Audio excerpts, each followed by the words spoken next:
భాగవతంలో కృష్ణుడు స్వయంగా చెబుతాడు, నా గురించి ఎవడన్నా 10 మందిలో చెబితే నేను వాడి గురించి దేవలోకంలో చెబుతాను ఉద్ధవా. రెండో మాట చెబుతున్నా, నా పేరు మీద ఎవడన్నా 10 రూపాయలు దానం ఇస్తే కృష్ణార్పణమని నేను వాడికి 100 రూపాయలు ఇస్తాను, 10 రెట్లు ఇస్తానని చెప్పి. మూడో మాట, చివరి మాట, ఉద్ధవా జాగ్రత్తగా విను, నన్ను ఎవడన్నా మనస్సులో స్మరిస్తూ ఉంటే నాకు ఇంకో దారి లేదయ్యా, నేను వాడు ఉన్న చోటే ఉంటా అన్నాడు ఆయన. అంత గొప్ప అవకాశం ఇచ్చాడు. మనం సందుల్లో ఉన్నామా, గొంతుల్లో ఉన్నామా, ఉక్కబోస్తుందా, చలిస్తుందా అనవసరం అమ్మ.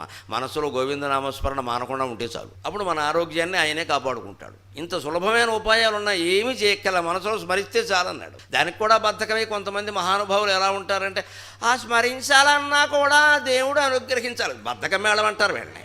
ఆకలిస్తే అన్నం తినట్లా, ఉప్మా తినాలన్నా కూడా దేవుడు అనుగ్రహించాలని నోరు మూసుకుంటున్నావా? 2 కేజీలు ఉప్మా లాగించేసావు ఇక్కడ.